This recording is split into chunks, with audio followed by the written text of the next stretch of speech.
Hello, boys and girls. This is Mrs. Wagner. This week, it's week 8.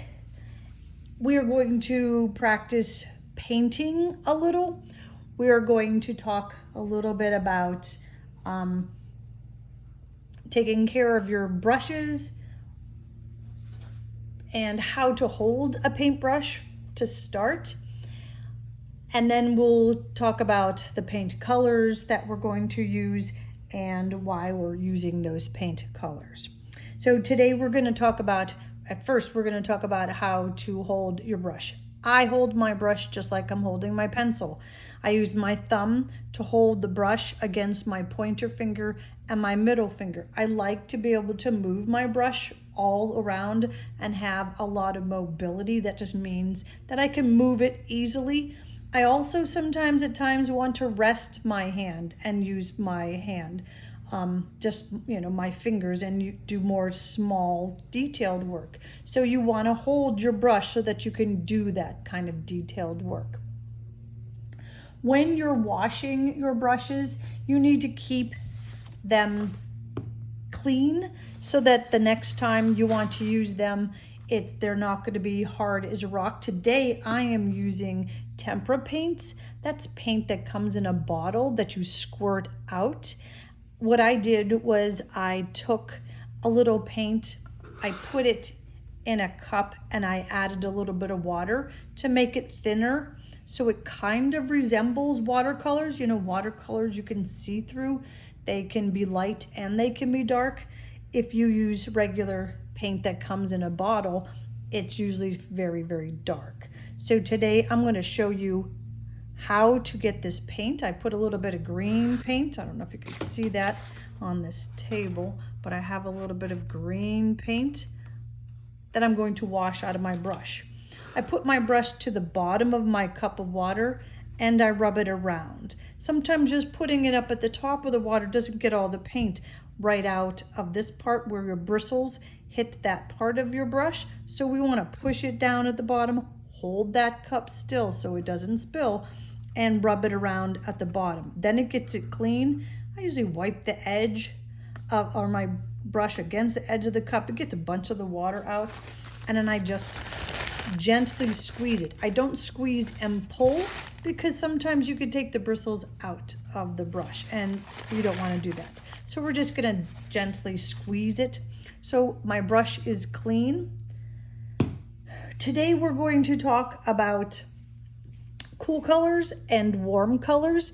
In the module where you found this recording, you'll see that there is a video and it's about warm and cool colors.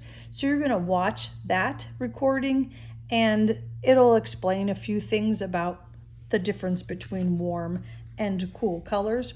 We're going to fill a piece of paper up with cool colors today. We might even have time to do warm colors with it. That will be on a separate piece of paper though. So I'm going to get my paints close to me. What I want you to do is I want you to have fun. You're going to need to have an adult nearby to make sure that the fun doesn't get too messy. But I'm going to dip my brush in my green and I'm going to put a little bit of paint, and I'm not worried about getting it on the table because I can wash my table. So make sure that you're painting somewhere that you can get the paint off by just using a paper towel that's wet. I'm going to do some brush strokes just all over because I want to just have color. I want to have a lot of different colors in different areas. I think I'm going to take a break from the green, put my brush off to the side, and I'm going to get a dark blue now. Blue is another cool color. If you think about blue being the sky or the ocean, those colors make you feel like it's cool. Especially when you think of water. I think of water and getting a little chilly, so it's cool. If your paint is the green paint is a little wet still, you could add a little blue to it. I'll put a little blue over here on the side. And I'm going to go back with my clean green And I'm gonna try to mix it in and see if I can come up with another color. Look at that. It's kind of like turquoise blue. When you add blue and green together, you can make a new color. Cool. So I'm just really adding some colors. I'll get a little more green onto the side, put that down for a minute.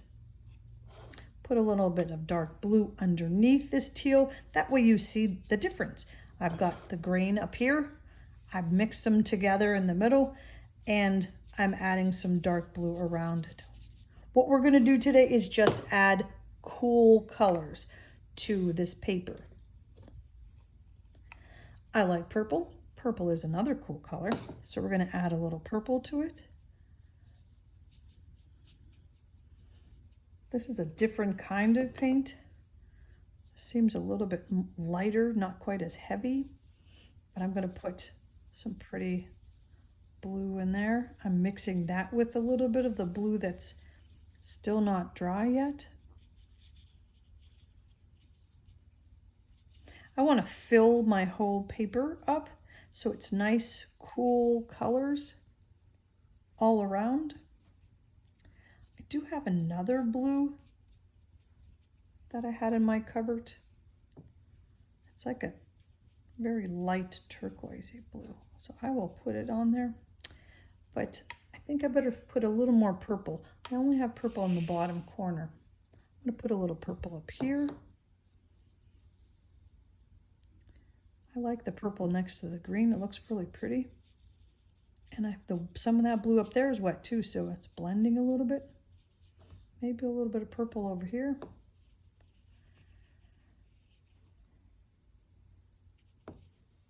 On the edge, kind of balances. It's on the edge up here. There's a little bit on the edge down here. Purple is a nice color. Two of the primary colors make purple. Purple is a secondary color. We talked about primary colors one of the first weeks we were doing school virtually. The primary colors are the colors that you can't make with any other paint. You have to have primary colors to make all the colors in the rainbow.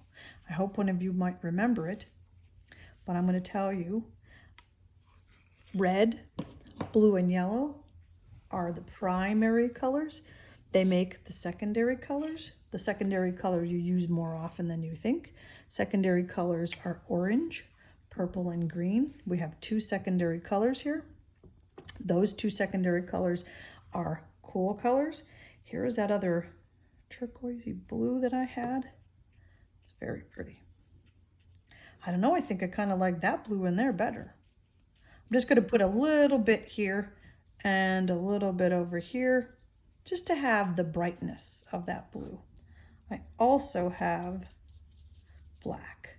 Black is a color, just like white is, but it's definitely a cool color. So I might add a tiny bit. Oh, oops, my cup of paint is too small for my brush. My brush just hit the deck.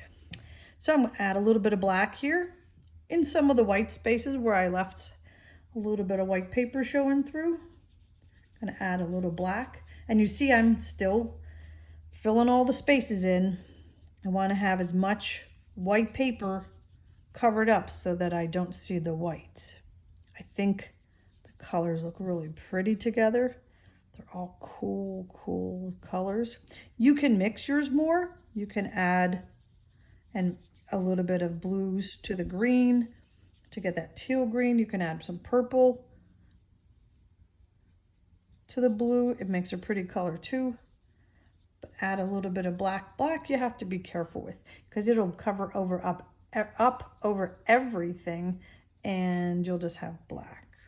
So I think we would like to have a little bit of color, not just black. Black kind of takes over.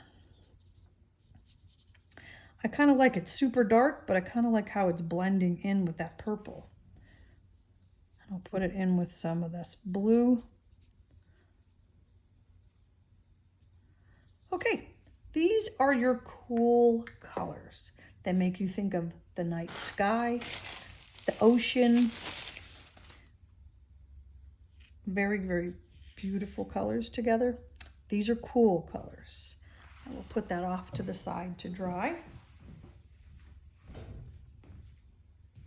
Now the next colors we're going to use are warm colors. I'll put this off to the side. Clean that up.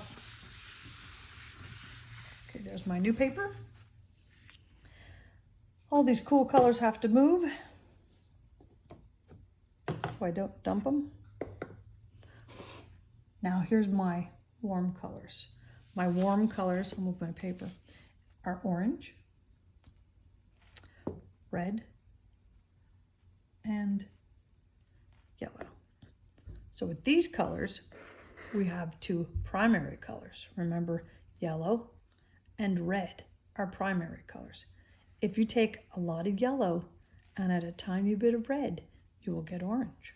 So I'm going to show you that when we make our paper that has warm colors. This is going to be kind of like a sunset.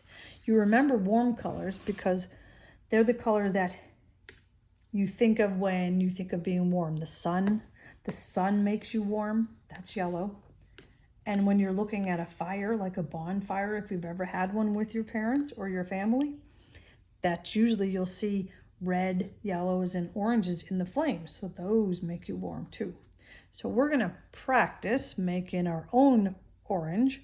I'm gonna put a little bit of yellow. I'm gonna put a lot of yellow because I'm gonna leave some of it yellow and I'm gonna add some red to it. A little tiny bit. So I'm gonna take my brush, probably gonna wash it out because I was using it to mix my red paint and get it thinned out. So I don't want to have a whole lot of red paint to add to my yellow, otherwise it'll just look like it's red. So I'm just going to put a tiny, see that, just a little tiny bit of red paint, and look, it mixes to make orange. A little more for up in here. And you got to mix, you got to kind of blend it in. You see that I'm brushing it right on top of the yellow paint that I brushed on. So I'm going to keep this over here yellow, and I'm going to add a little more to some spots so that it gets a little bit darker because I don't want it to just be orange. I'm going to add a little more red over here, blend it around. With this one, I'm going to do a little more blending. I'm going to like kind of brush it around. So it's not like brush strokes. It's going to be kind of blending and smooshing the colors together. Bristle sticking out. I'm going to have this blend into these. I'm going to wash. I'll just put. What I've done was I kept one brush for each color, so I wouldn't have to wash my brush quite so often. So I'm going to put a little more yellow. See how it blends with the other red that I have there. Put some down here. Make some more orange. I do have orange in the cup, so I'll show you the difference between that orange and the orange that I'm making by blending the colors. And with a lot of yellow and a little tiny bit of red, you make yellow orange. I'm sure everybody has crayons at home, and if you notice, you'll have yellow and yellow orange, red and red orange. Okay, I'm going to now work with a little bit of orange. The orange is quite dark. It's a very, very pretty orange.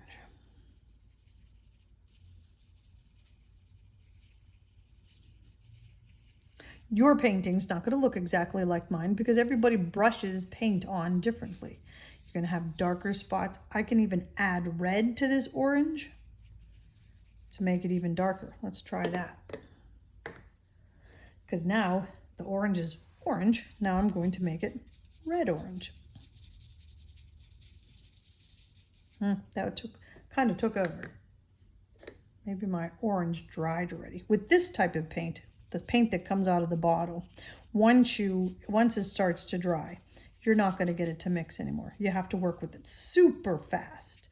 If it starts to dry, it's warm in my room today too. So if it starts to dry, it's not going to mix.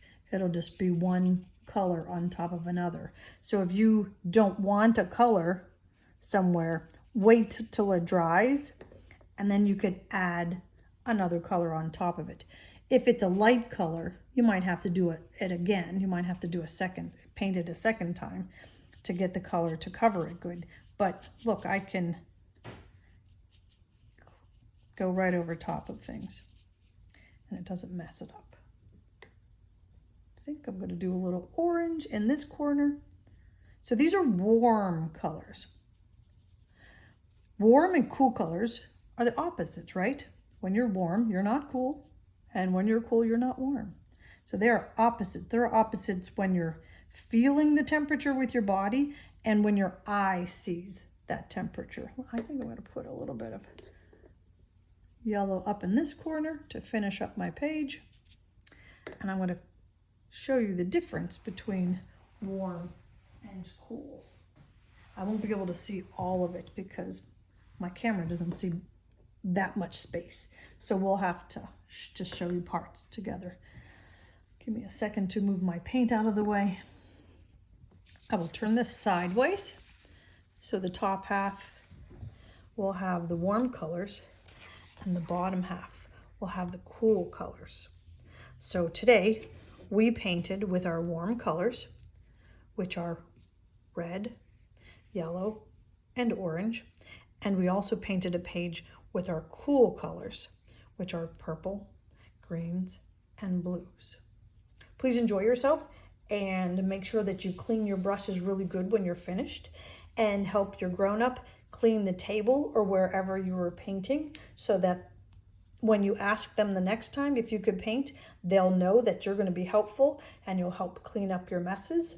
Next week, we're going to do some things with some paper and we're going to add some things to these papers. So please keep these papers you just painted beautiful and safe. So put them in a folder or somewhere that they can stay safe. Remember to watch the color video. It's at the beginning of the module, and at the end of the module, right before Mrs. Wagner's daily recording, you'll see the little quiz. Don't forget to take your quiz for that so that everybody knows that you're doing your projects. Next week, when we are finished doing this project, I will ask you to send me a picture. We need to remember to send Mrs. Wagner pictures of your artwork because that is what I grade you on. The little questions that you do before you leave for the week are just only worth 1 point. I really don't. That doesn't have a lot of impact on your grade. Your grade is what you do in my class, the painting, and did you do warm colors on one page, cool colors on another? Are you listening to directions? Those are the things that you get graded on in Mrs. Wagner's class. Thank you very much, boys and girls.